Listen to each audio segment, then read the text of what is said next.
Ry havana, ho ampitomboina ho aminareo hatrany ny fahasoavan'ny Tompo. Amen. Hivavaka isika. Misaotra anao izay Tompo fa efa madiva hifarina sady ity herinandro ity. Ary misaotra anao izay tamin'izay nataonao tamin'ny fiainanay. Ary mbola misaotra koa satria mbola manao ianao ary mbola hanao ny tsara mandrakariva Tompo anay. Dia ampianaro isan'andro izay hay aneho amin'ny fiainanay Tompo izany fitiavanao izany. Amin'ny anaran'i Jesoa. Amen. Efa nambara tamintsika tamin'ny fiandohany ity herinandro ity ry havana fa 15 Verina ity teny hoe toe-panaraka an'Andriamanitra ity ato amin'ny testamenta vaovao. Ampatsifiko tsy maninona. Indray mandeha hoy aho ao amin'ny asan'ny apôstôly dia efa nomena antsika izany. Ary 10 ao amin'ny epistily pastoraly dia ny Timoty voalohany, Timoty faharoa ary ny Titosy, ary 4 ao amin'ny Petera faharoa. Dia tonga dia feno ilay 12. Ao amin'ny Petera faharoa toko voalohany dia miverina intelo izy: 9, 9, 9, 7. Dia ny iray amin'ny 4 azo amin'ny Petera faharoa dia ny toko 7, 12. Ry havako, mofinainantsika tamin'ny sabotsy 2 Novambra ny Petera faharoa toko voalohany dia ny 7 ka hatramin'ny 7. Dia mamela anareo fa dia mba hiverenantsika satria ny nampitaiko izany dia ilay fampiasantsika fitaovana dia ny baiboly amin'ny dikateny samihafa amin'ny teny malagasy. Dia manana isika an'ilay baiboly protestanta ity, dia manana isika an'ilay édition fahenina, izay izany ilay fantsiana fahenina, izay izany ny protestanta. Dia eo indray ny IDM izay dikateny iombonana ekumenika, iombonantsika indray izany io. Ary farany ny baiboly masina katolika, izay no nampiasaiko ary izay aloha ny ananako. Tsy mbola ananako izany ny dikateny amin'ny teny malagasy taty aoriana fa ireo aloha ny ananako ry havana.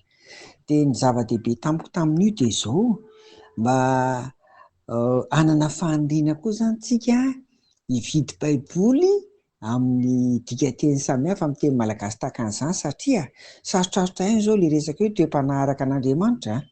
Samy mandritra izay sotoniny eo izany hoe izao ny dikan'izany toe-panaraka an'Andriamanitra izany amiko, izao ny hevitra izany, izao ny dikan'izany.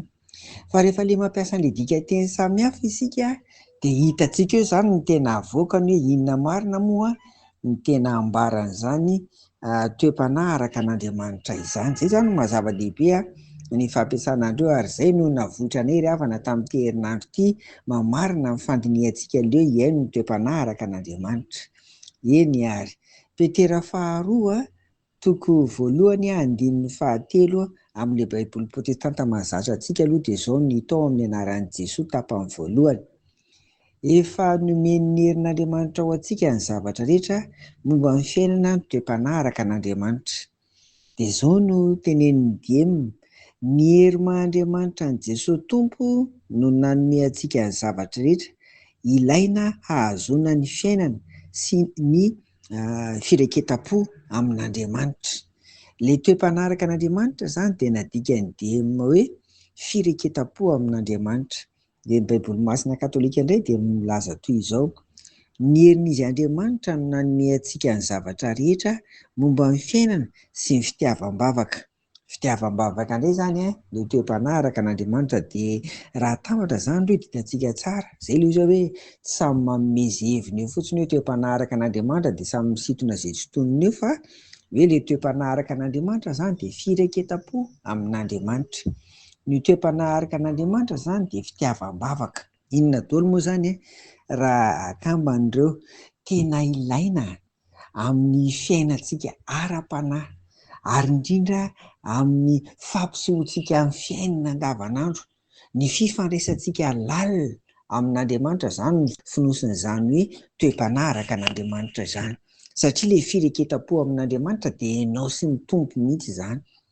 Ary avy eo ilay fitiavam-bavaka dia tena fiainanao izany, tsy vozonana, tsy terena, fa tena fiainana izany.